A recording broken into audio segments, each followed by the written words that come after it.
이번 시간에는 우리 사업소득 원천징수 실무 그리고 우리 종교인 소득에 대한 부분 내용들을 정리를 해보도록 하겠습니다. 자, 먼저 우리 교재 435페이지에 사업소득 연말정산, 사업소득자에 대한 연말정산 내용이 나옵니다. 이 부분 정리하고 종교인 소득에 대한 부분 정리를 해보겠습니다. 자, 이 부분은 제가 PPT로 자료를 준비를 했었어야 되는데 준비가 좀 부족한데요. 우리 교재에 있는 내용 갖고 설명드리도록 하겠습니다. 자, 435페이지에 사업소득자 연말정산 관련되는 부분이 있는데 연말정산은 원래 근로소득에 대해서만 연말정산 제도가 있습니다. 그렇지만 사업소득자 중에서도 연말정산 할 수 있는 사람들이 있고 뒤에 설명드리는 종교인 소득에 대해서도 연말정산을 할 수가 있습니다. 자, 그렇게 이해를 하시면 되겠고, 연말정산 대상 사업소득은 간편장부 대상자여야 됩니다. 간편장부 대상자라고 하는 것은 직전 연도 수익 금액이 7,500만 원 이하인 사람들을 말합니다. 자, 그러한 사람들이 보험 설계, 방판, 외판, 그 다음에 음료 배달 관련되는 부분, 이런 업을 하시는 분들 같은 경우에는 사업소득자는 연말정산이 가능하다라는 겁니다. 독립된 자격으로 보험 모집자의 모집, 이에 부수되는 용역을 제공하고 그 실적에 따라 모집수당 등을 받는 자, 이 사람들이 대표적인 게 이제 보험 설계사 분들이 됩니다. 그 다음에 방문 판매 등에 관한 법률에 의하여 방문 판매업자를 대신해서 방문 판매 업무를 수행하고 그 실적에 따라 판매 수당을 받거나 후원 방문 판매 조직의 판매원으로 가입한 후에 후원 방문 판매업을 수행하고 후원 수당을 받는 경우, 이게 이제 방판 외판이라고 해서 940908 코드 번호로 되어 있습니다. 독립된 자격으로 일반 소비자를 대상으로 사업장을 개설하지 않고 물품을 배달하는 계약 배달 판매 용역을 제공하고 판매 실적에 따라 판매 수당을 받는 경우, 음료 배달과 관련되는 부분인데요. 이런 세 분류에 대해서는 연말정산을 할 수 있다. 다만 이제 이러한 소득들이 과거에 7,500만 원 이하일 때만 가능합니다. 7,500만 원 넘어가신 분들은 복식부기 의무자이기 때문에 그때는 사업소득으로 기장에 의해서 신고를 하셔야 된다라고 보시면 됩니다. 자, 연말정산 시기는 똑같습니다. 근로소득의 연말정산 시기하고 똑같이 다음 연도 2월분 사업소득을 지급할 때 연말정산을 지급합니다. 2월분을 지급하지 않는다 하더라도 않았을 때에도 2월분을 지급한 걸로 보고 연말정산을 하시면 되겠습니다. 자, 436페이지에 연말정산 사업소득금액 계산입니다. 자, 우리 근로소득에 대해서 연말정산할 때 어떻게 했죠? 총급여에서 근로소득 공제를 했죠. 비용 성격인 근로소득 공제를 했듯이 연말정산 사업소득에 대해서도 비용 성격을 차감하도록 되어 있습니다. 자, 해당 과세기간에 지급한 수익금액 곱하기 사업소득률입니다. 사업소득의 소득률을 적용하도록 되어 있는데 이 소득률이라고 하는 게 단순경비율을 의미합니다. 이래서 단순경비율을 차감한 부분을 말합니다. 여기 보시면 우리 표에 보험 모집인 방문 판매원, 음료품 배달원 관련해서 단순경비율 내용이 나와 있죠. 이 율을 100%에서 이 율을 차감한 금액이 소득률이 됩니다. 그걸 적용해서 계산한다라고 보시면 되겠고요. 자, 이런 분들이 이제 연말정산할 때 적용되는 부분 437페이지에 종합소득공제 적용이 되겠죠. 기본공제, 추가공제, 그 다음에 연금 관련되는 공제, 특별소득공제에 있는 보험료, 주택자금, 이건 근로소득자만 적용이 되니까 적용되지 않습니다. 특별세액공제 적용되지 않습니다. 그죠? 그래서 그 밖에 소득공제 관련되는 부분 적용되는 게 있다면 적용하시고 정리하면 됩니다. 그 밖에 소득공제라고 하는 부분은 개인연금저축하고 소기업 소상공인 공제부금 정도, 그 다음에 연금저축세액공제라든가 이런 부분들 적용될 수가 있을 겁니다. 과세표준 계산할 때 소득공제는 이것만 적용하시면 됩니다. 자, 그 다음에 납부할 세액 계산해서 정리할 수 있다라는 겁니다. 세액공제 부분 적용하시면 되겠죠. 세액공제는 기부금 세액공제 관련되는 부분하고 연금저축과 관련되는 부분, 자녀세액공제 뭐 이런 부분들이 있겠죠. 의료비나 교육비 이런 부분들은 적용되지 않습니다. 그렇게 해서 적용해서 세액을 계산하시면 되겠습니다. 자, 요 정도가 우리 사업소득에 대한 연말정산 관련되는 내용이고요.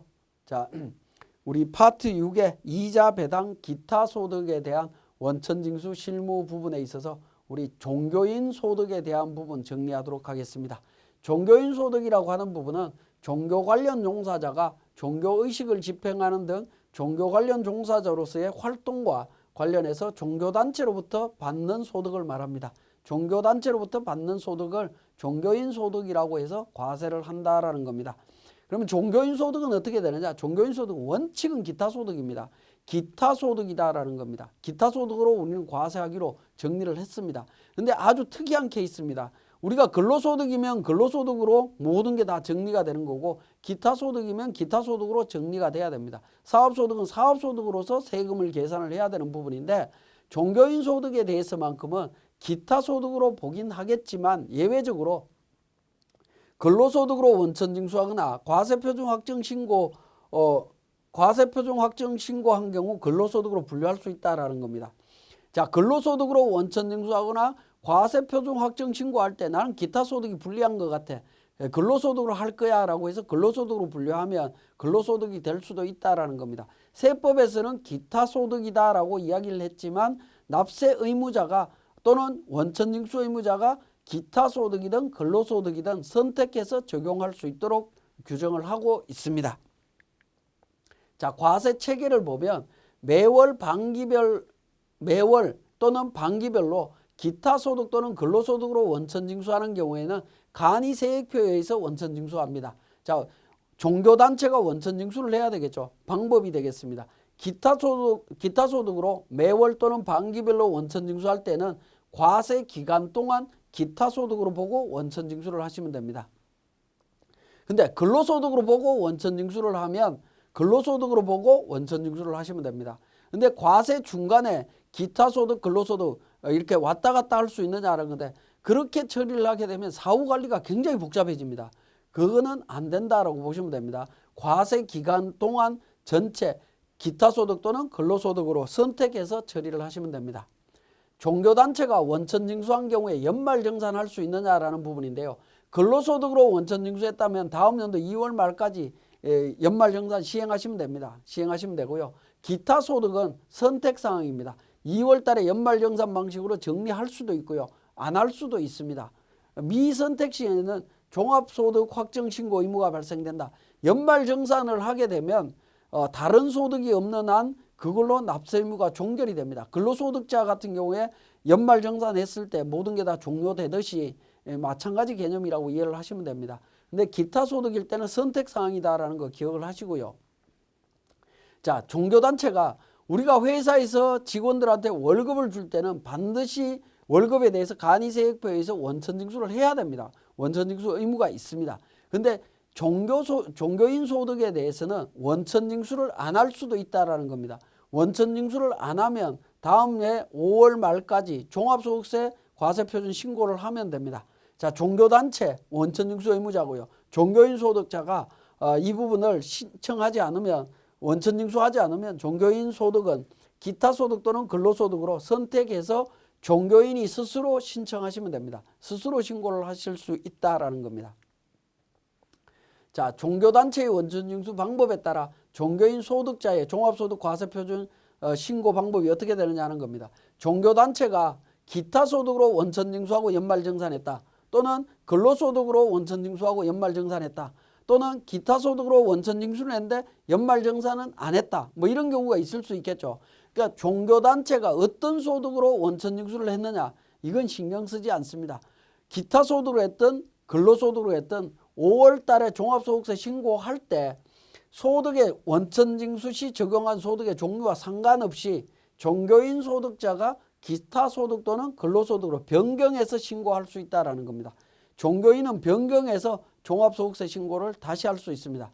자, 예를 들어서 매월 기타 소득으로 원천징수를 했는데 연말정산이나 종합소득세 신고 쪽에 가서 계산을 해보니까 근로소득이 훨씬 유리하더라. 그러면 5월 달에 근로소득으로 바꿔갖고 신청하시면 됩니다. 그런데 근로소득으로 신청했는데 기타 소득이 유리하더라? 그럼 기타 소득으로 바꿔서 정리를 하셔도 된다라는 겁니다. 자, 그 다음에 종교단체가 원천징수 의무를 이행하지 않으면 어떻게 되느냐? 종교단체 연말정산 없습니다. 왜? 원천징수를 안 하는데 연말정산을 한다? 그 말이 안 되죠. 연말정산도 원천징수의 일종입니다. 그죠? 일종이기 때문에 의무가 없습니다. 그러면 원천징수 의무를 이행을 안 했기 때문에 종교인 소득자는 종합소득과세표준을 하시면 됩니다. 기타 소득과 근로소득 중에 선택해서 종합소득과세표준 신고를 하시면 된다라는 겁니다. 자, 그러면 기타 소득과 종교인 그러니까 근로소득에 대한 부분 구분을 한번 해서 비교를 해보면요.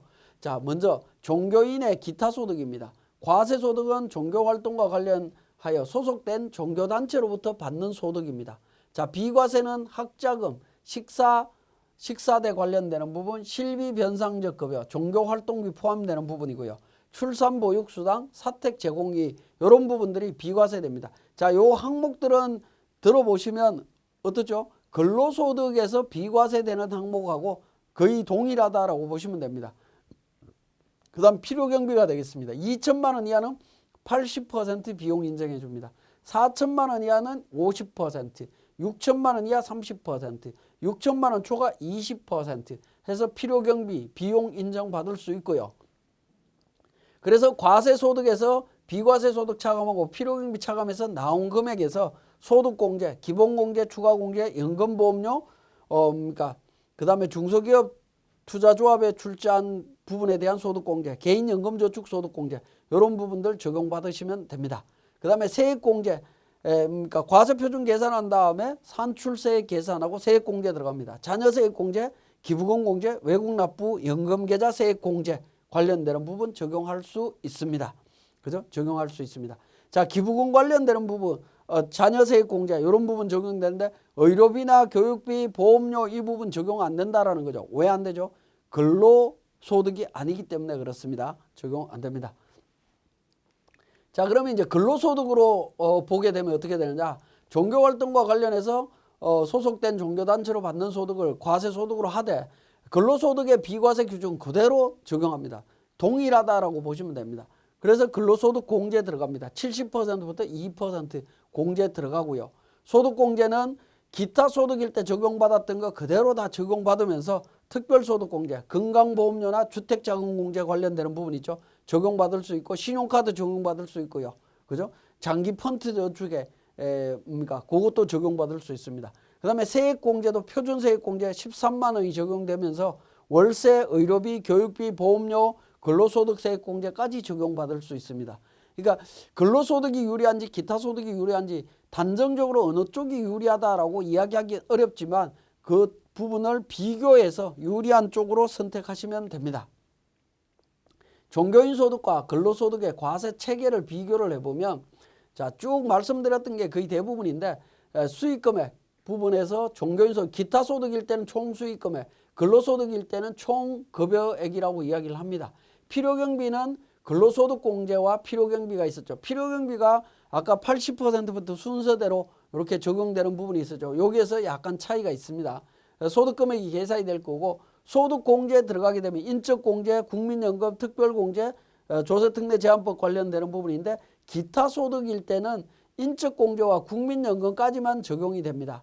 그런데 근로소득일 때는 어떻게 되죠? 특별공제, 조세특례제한법 관련되는 부분 전부 다 적용이 되죠. 요 차이가 있습니다. 그죠? 차이가 있고요.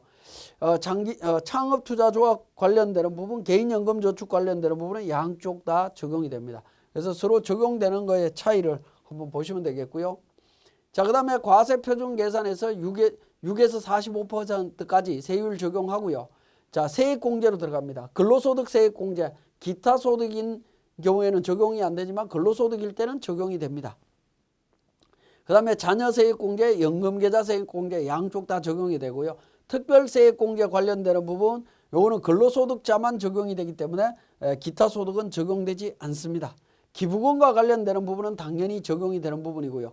표준세액공제 같은 경우에도 그러니까 기타 소득은 7만 원만 적용이 되지만 근로소득은 13만 원까지 적용이 될 수 있습니다. 정치자금 기부금 당연히 적용이 됩니다. 그러니까 근로소득과 기타 소득에 있어서는 적용 방식에 있어서 약간의 차이가 있는 점들이 있습니다. 그러니까 단정적으로 어느 쪽이 유리하다, 어느 쪽이 불리하다 단정 짓기는 조금 어렵다라고 보시면 되겠네요. 자, 연말정산 시기가 되겠습니다. 연말정산 언제 하느냐? 근로소득하고 동일하다라고 보시면 되겠습니다. 해당 과세 기간에 다음 연도 2월에 연말정산한다라는 겁니다. 예외적으로 종교인이 퇴직한 경우에 중도퇴사자하고 동일하다라고 보시면 됩니다. 종교인이 연도 중에 퇴직하는 경우 퇴직하는 달에 종교인 소득 즉 급여를 지급할 때 연말정산하고 원천징수 영수증을 교부한다라고 보시면 되겠습니다. 예, 지급명세서 제출에 대한 부분이 되겠습니다. 지급명세서는 종교인 소득에 대한 소득의 종류, 기타, 여기 사업소득이라고 되어 있는데 근로소득입니다. 근로소득. 자, 근로소득이고요.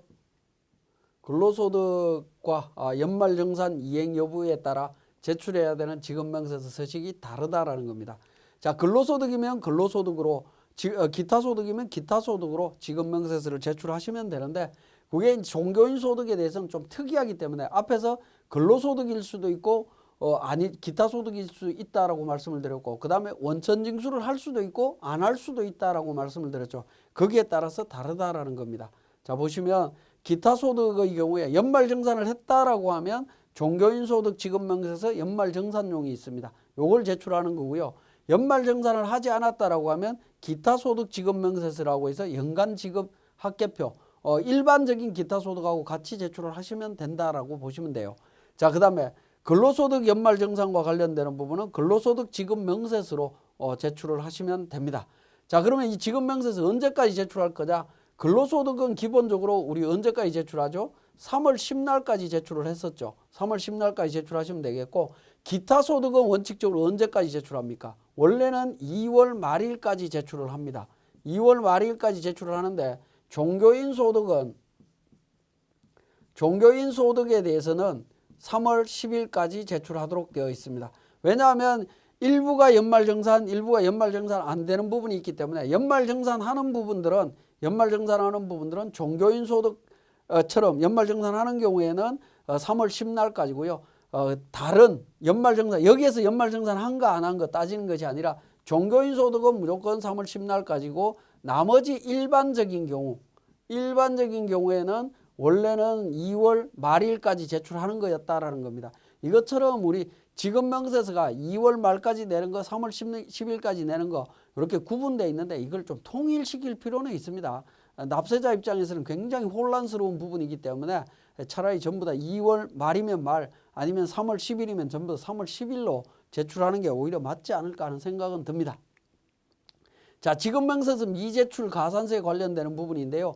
지급명세서 미제출 가산세는 이미 계속 진행이 되고 있는 부분이긴 하지만 종교인 소득에 대한 지급명세서 관련되는 부분은 2020년도부터 시행이 되고 있습니다. 그래서 2020년 1월 1일 이후 발생하여 지급하는 소득분부터 지급명세서 미제출하거나 불분명한 경우 또는 기재된 지급금액이 사실과 다른 경우에 가산세가 부과된다라는 겁니다. 항상 제가 말씀드리지만 지급명세서 가산세는 율은 굉장히 낮지만 실제 가산세가 부과되어지는 경우에 금액이 상당히 크다라는 겁니다. 굉장히 좀 조심을 하셔야 되겠고요.